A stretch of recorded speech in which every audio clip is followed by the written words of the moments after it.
Right, we have a minute till. More people signed up than I see here, so I'm going to give it just a little longer, but perhaps they were just hoping to get the recording. It's hard to say.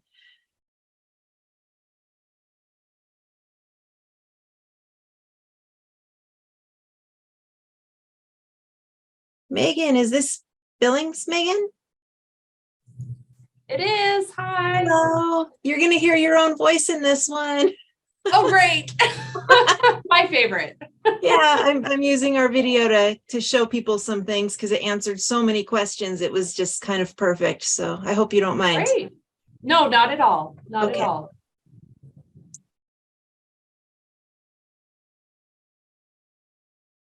All right. Well, it is 10. I haven't seen anyone new popping on, so I guess we'll just get this party started. And if someone comes on late, we'll try and get them up to speed. So I am Bobby DeMontney. I'm the Montana Library Network Technical Support Person. Welcome to our Tiny Tech training in the MSL Learn series. I'm accompanied by Colette Barteau, our CE coordinator, who will be helping to moderate and make sure that you get your evaluation link at the end. And she'll probably pop on if she sees a question coming in from one of you guys, because I kind of get busy going through this and can't sometimes monitor the chat at the same time. So this is always great to have her along. It helps a ton.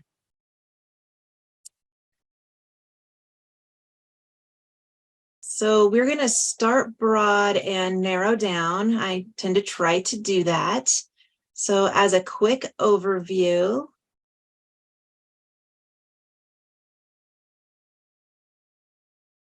ASPeN is an acronym for Access to Services, Programs, and E-Networks. This product provides a variety of services for Montana's library community. Members of the public can search ASPeN to find a nearby library or learn more about their local library. And ASPeN users can update their library information, enroll in services, keep track of their continuing education, and complete paperwork required for the Montana State Library, all right there in the same product.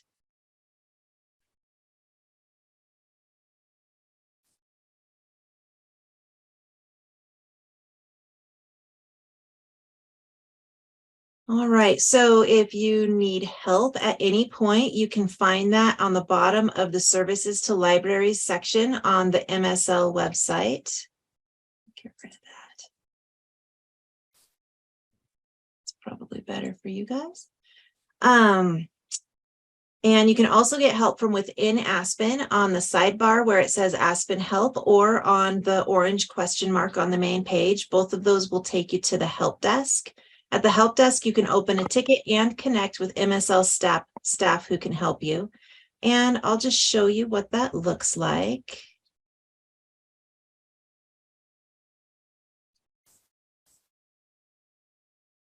So I am on the ASPeN main page. And there's that orange question mark. There's ASPeN Help. When I click on that, it takes you to our knowledge base and ticket system. If you have questions about things that you want to read articles on in the knowledge base, you can just click up here. You can see there's a link to ASPeN. This is what we talk about a lot in here. Some of the other topics I cover are under statewide projects. So these two are probably where you're going to hang out if you want to see the things I've been talking about.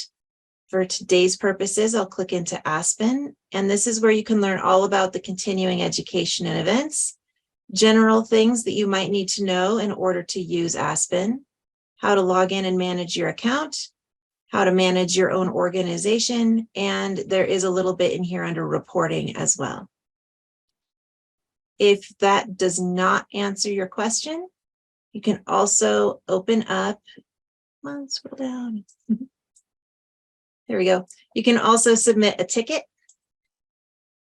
And again, you just select the topic you want to submit your ticket on, fill out the information, make sure to choose a department. And if there is a category available, make sure to choose that. The more definite you can be, the better off the system will be at, the better it will do at routing you to the right person. So if you send a ticket to ASPeN, you're going to get me probably. But these subcategories help determine if I need to send you onward to Collate, or if perhaps the problem is something else. You can just make sure that you are selecting those to get to the right person. Okay, let me get back to this.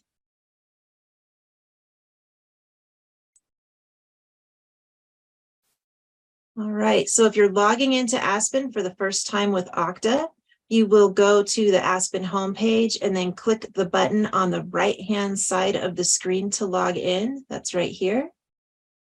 You'll be directed to a sign-in and registration page. At the very bottom of the box, there is an area to sign up. If you're on a laptop, it doesn't always show up right away, so you have to kind of scroll down past where you see the social stuff and you think you're done, but you have to keep going right there on the bottom. And if you or any other staff or trustees share an email address, please make sure to discuss who's going to use that email and who needs to create a new one. It can't handle multiple people using the same address. The address is your unique ID in there. So if this poses a problem and you know that there's a duplicate address situation, if you need any suggestions or guidance for that part, please open up a help desk ticket with me. I'm happy to help you. And once your credentials have been accepted by the system, you should see something like box 3 that indicates a verification email has been sent. And I have a little video that demonstrates what that looks like. It's only 2 minutes long. Just one sec.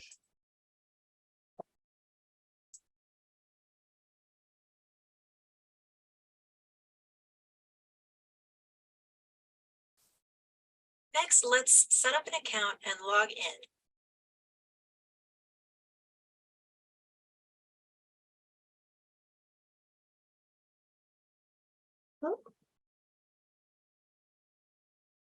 Start the process by opening up ASPeN. On the ASPeN homepage, click the Login button on the right-hand side of the screen.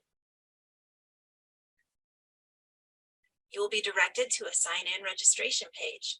At the very bottom of the sign-in box, there will be an area to sign up.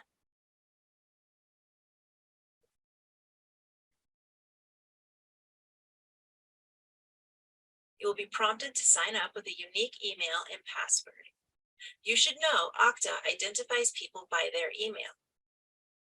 If you and other library staff or trustees share an email address, make sure to discuss who will use the primary email and who needs to create a new one. If this poses a problem and you need suggestions or guidance, please open a help desk ticket.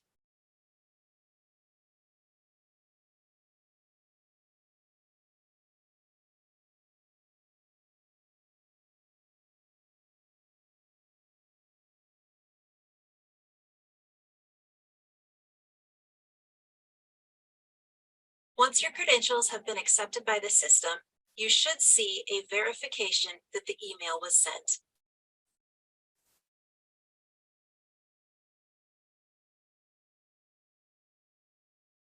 Now you can check your email and confirm that the verification arrived and activate your account.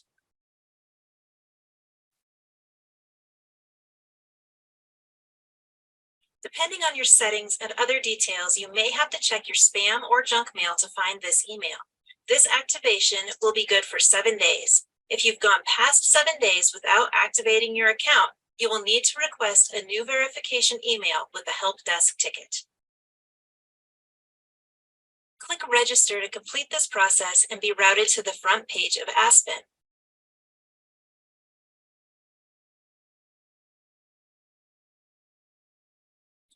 Once you're on the front page of ASPeN, make sure you're logged in. You can tell this because it'll say welcome and your name. For right now, you might not have any roles. This step needs to be completed by your manager or director in cooperation with MSL staff. They will add your position and job title to their organization page, and then MSL technical support will associate the personal account that you just made to the one that your director added. At that point, the process will be complete and you will gain access to the rest of the features in ASPeN.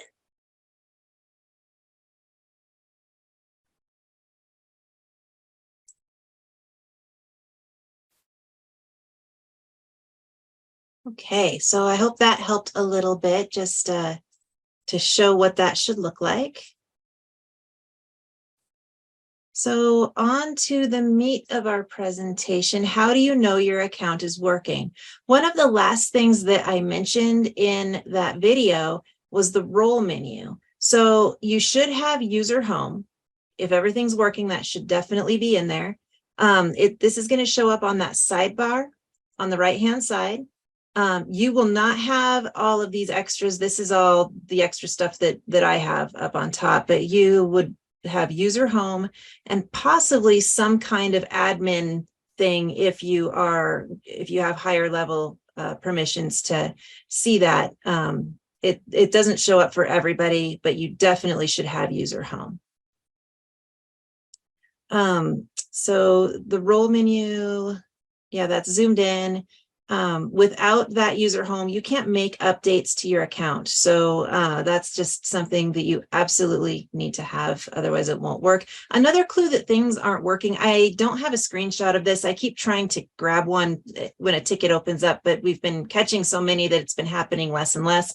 If you don't have a role, sometimes when you sign in, you'll see something that says hydrology or data list, and that is some other part of MSL services that aren't related to the library side. So that's one of those things that if you see that, we just need to get your roles set. There are a couple different things that can cause that. Usually it's tied to something with your email on the Okta side. But once that's been identified, we can usually fix that really fast. So long story long, make sure your role menu looks right. And then you'll want to visit the continuing education link on the search page on ASPeN. That's that we put it front and center for you to make it easy. But if you're logged in anywhere else in the system, you can see it on the sidebar. In this example, if you're somewhere else in the system, you can always click on Search ASPeN to get back to this front page. If you are tooling about elsewhere in ASPeN, there is a sidebar here that just says education. There's one down here on the right side that says continuing education. Either one of those will get you back to that CE page if you want to check it out. And the thing you're looking for when you get there is your name. If you don't see your name there, then that's probably going to indicate something's not working right and you need to open up a ticket.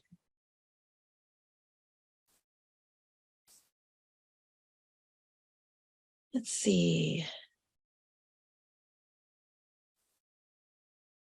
So yeah, while we're here, I'm going to do a really quick little review of where you can go to make sure that you have a CE track set up and add sessions for your CE credit. But I also don't want to linger long because the next section is going to cover quite a bit.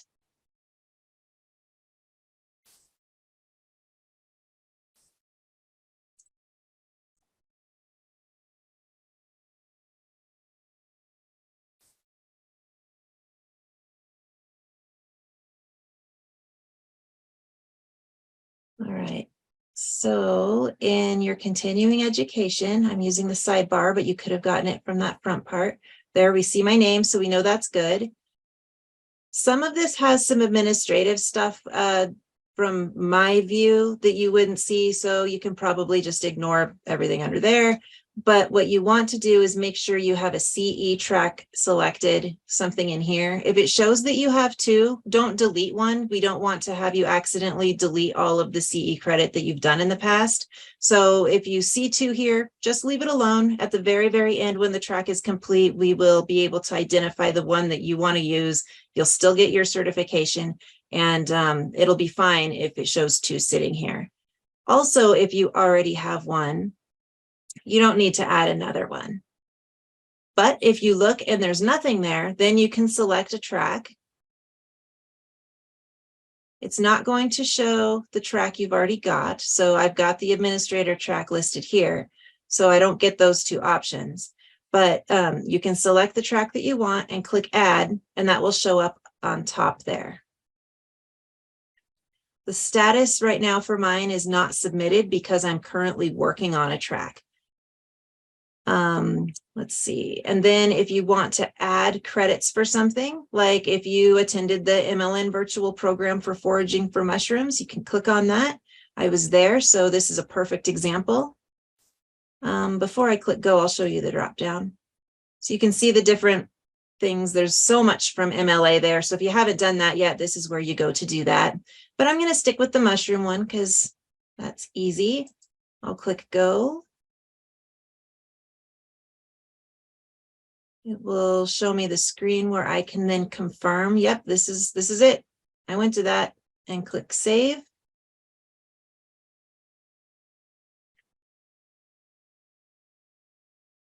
And there it is. It shows that it's there. And then I can go back to my continuing education homepage if I want to create more credits. And then the last thing I'll show you before we move on to the rest of this is where you can see them. So you can actually see all of the credits that you've gotten in these tabs. So just because you only see 3, that doesn't mean you only have 3. It just means that's the 3 that show up in this tab. You can see that there are lots that can build up under the other tabs. So just make sure to check everywhere if you're looking for something that you were sure you did. And that's how you keep track of that. We'll do a little bit more on this when I have a session more dedicated to CE, but I've gotten so many questions. I just wanted to divert just a little bit so that you knew what that was about. Okay, so we found that. We saw our name. In this scenario, we know it's working.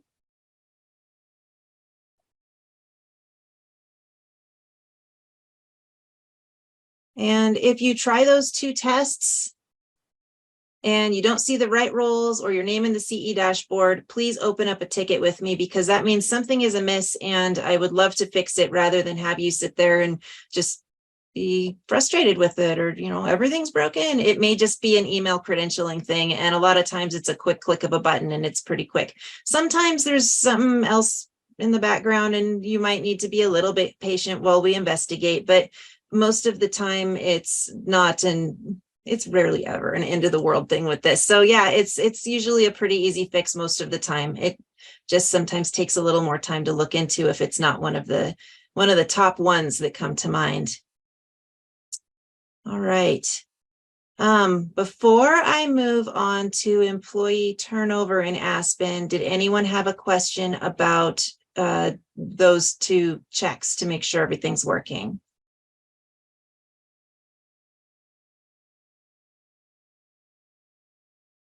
All right.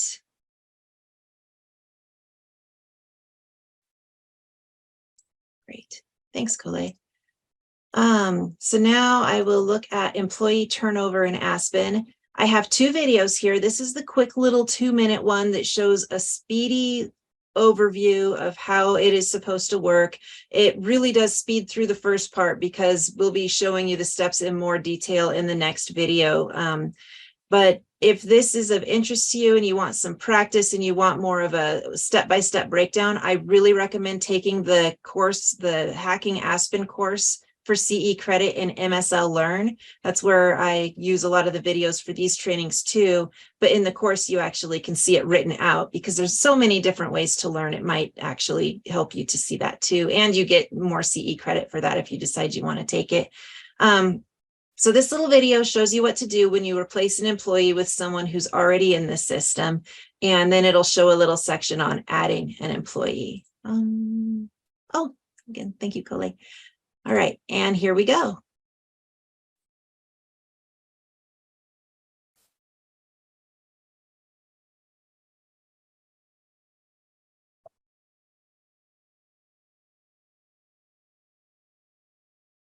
This section will help you add or replace an employee when a position is vacant. Start this section logged in and on your user homepage. Click Update Positions, and the positions in your library will load. At the bottom of the columns, click All if you have more than 10 employees. Find the employee who is no longer with your library and click the Post-it icon with the gray X. This will take you to a page where the employee can be replaced. or if the position is going away completely, you can remove the position. Select the employee's end date, then make sure Replace Position with Another Person is selected and click Save. This takes you to the place where you can make the replacement. Check the drop-down menu for the new person. If they aren't there, click Create New Person and fill out the required fields to create a person and click Save. In this example, I'm selecting from the drop-down. Make sure the information is all correct, including the physical and mailing address, then click Save.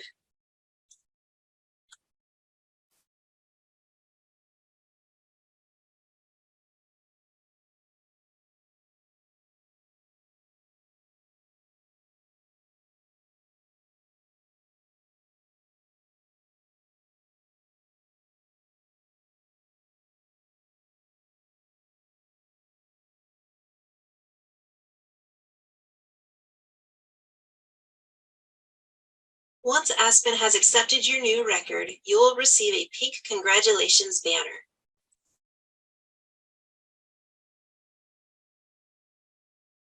If you need to create a whole new position, you can do that from the Positions page. Remember, you get there from your user home. This time you will be adding job information along with your new person. Make sure your organization is correct and then add your position type. For your purposes, you will be primarily adding staff or trustees. Your display type should be public. Add your library name from the dropdown and the address will autofill.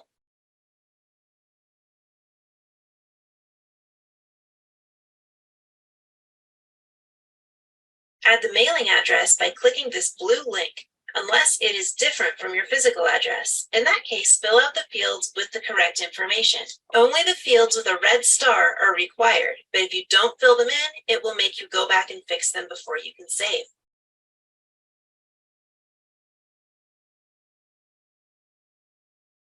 Notice the phone number? It requires the number without dashes.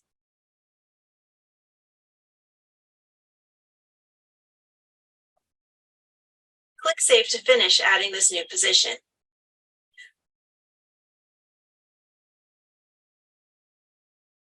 Take a look at the entry you just made by clicking View Detail.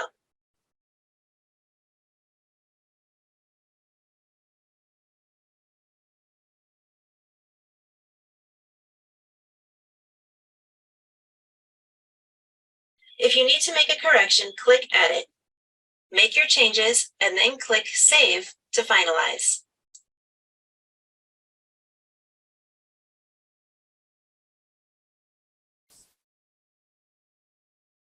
All right, so that went really fast, and to make up for that, I do have a slightly longer video starring our very own Megan, who's in here with us. I love this training because Megan asked such good questions, and I was able to demonstrate much more slowly than I do in those initial training videos, just because I was working with an actual person and not a test account. So I'm also going to show you a portion of that training just to slow it down and answer a lot of the questions that we seem to get. I'm going to go and manage positions. And I'm actually going to bring this one up on YouTube so it can be bigger.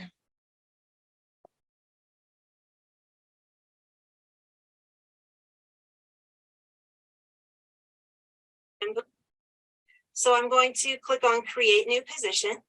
Now, when we have people who are like multiple people attached to the same position, so like our circ employees, obviously that can be an option in here, correct? Yeah, you'll need a position to put each person into.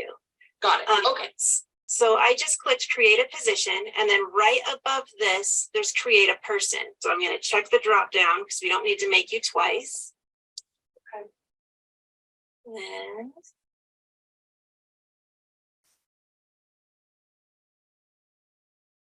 So would you say it's better to have new staff create their account first and then attach them to a position, or is it better to create the position and the person at the same time? You know, honestly, I find it's easier. Yeah, especially the way that it's set up right now. I get a list of people in an email inbox that I have to connect with the new position. And the main way that I can tell whether or not someone's a real person or a bot is if there's a position already in the system made by another library. So it is preferable that you create the position before they create their account. Got it. Yeah. Okay. So at this point, we don't need to create the person because you were already in there. I found you in the dropdown. And this is where you can make sure everything looks right. Yep. We have to select your library.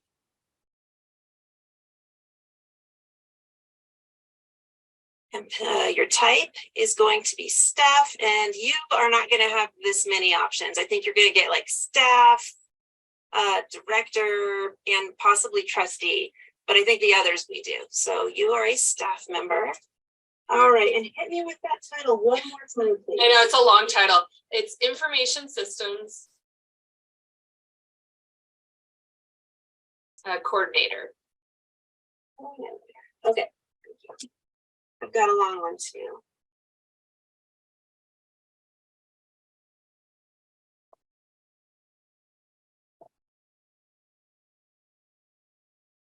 There. All right. And then everything with the little red star means it's required. You don't have to put everything else in there. Some of it's more helpful to have than others, especially if you want to track these things. But in order to create the account, the bare minimum are these stars. Okay. So yeah, public just means you will be findable in the directory. We can put your begin date if you guys are tracking that. Sometimes it helps to find people that way, but that's completely up to you what you want to put in.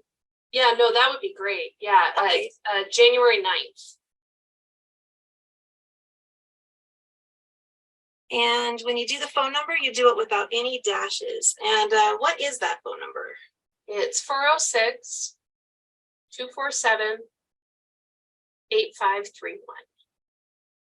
Great. And if you're ever not sure how it's supposed to, how the format goes, usually, yeah, if you hover over the information guy, you can see like the example in the bottom of that box shows what it should look like. Perfect. Okay. Okay. And you don't have an extension or anything? Nope. Okay. And your email I had up, but I don't anymore. It's Thomas M. At billingsmt.gov.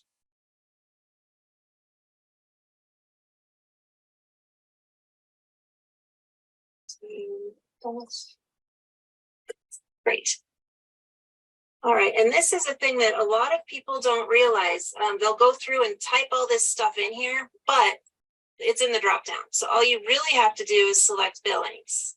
Oh, perfect. Okay. And it'll auto-populate. Right. And again, people will come and do it all over again, but really if you just click mailing address is the same as physical address, blammo. So you're all set there. Oh, that's nice. And I'm sure that kind of shows you why it's kind of important for folks, the people at the agencies and institutions to enter their own people, because there's a lot of stuff we just wouldn't know unless we called every single staff member of every single library across the state. And Exactly. and that's a lot. So yeah. Here you are. Perfect. And then it's kind of a verification screen and you can hit save one more time. But before I do that, I want to give you some responsibilities. All right, guys. So that is really comprehensive. Don't go contacting Megan unless you need billing stuff. Okay, that is the detailed version of adding a new user. So, and we're down to our questions. And I will also have Colette add the link if you haven't already done it to the, Is this something only a director can do? A director or a designee? So that particular video was actually me giving Megan her designee credentials and getting all of that set up. That's why Megan couldn't do it. So but now she can. So that's one of those things that if you are a director and you want someone else on your staff to be able to do those things, you can actually do that. You just need to set them up. And if you have any trouble setting them up with that kind of credential, please open up a help desk ticket and I can get up there in the higher admin section and make sure that they've got those master editor privileges. And let's see, were there any others? Oh, okay. Needed to add all their information. I'm just reading through your question, Denise. Okay, yeah, there are quick written instructions in the knowledge base, and there are also, if you choose to take the Hacking ASPeN course, you can actually go back to all of the stuff you learn in there over and over again, and it keeps it as a little archive for you. And Colette has added the MSL evaluation and the spot to go to reach the recording, so that's great. We have hit 10:30, and one of the things I like to do while I've got the nice screen sharing capabilities is I don't mind staying on a little late and helping anyone with any specific questions they have. I will only share the videos with your permission. Megan graciously offered that for these sorts of trainings and such. But if you guys have questions, I am happy to stick around and answer them or show you some things.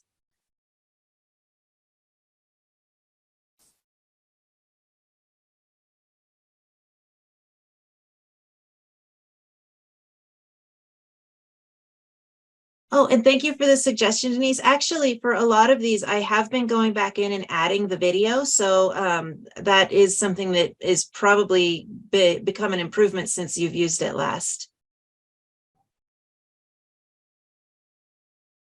Bobby, this is Megan with Hey, another Megan. question as usual. Oh, of course. I love them. I'm not sure if this is exactly attached to the training we just did, but there are a couple of us, one other manager and I, who are both in there for our CE tracks as library staff track. And I think we should have been library administrator track. What is the easiest way to switch us over and not lose all of our CE credits? Correct me if I'm wrong, Colette, but I believe you can just add that second track, but then you're going to be stuck looking at two of them. So as long as you don't remove the first track, you won't delete all your stuff. You can just add it and then have two. And then at the very end, when the track is full, we'll see the two. We'll have a conversation with you. Colette will have a conversation with you and make sure that we're attributing your certification to the right one. Oh, okay. Yeah. And Great. yeah. And to do that, yeah, I think you guys probably saw me go through that briefly at the beginning, but I'll go back to that spot. That's the track, and then you can add a track right below it here. Perfect. Yeah. Okay, we'll do that then. Thank you. Yeah, you're welcome.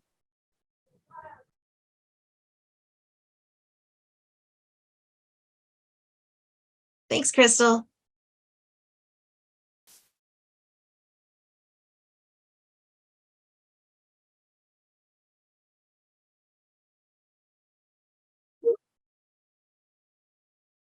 Okay. So far, I'm not seeing anything else come through. We are 3 minutes over, and I know you guys are busy. So if you need to get back to something else that you need to do, please do so. And I don't see any other questions. So unless someone asks something or wants me to stick around a little bit longer, I will bid you adieu.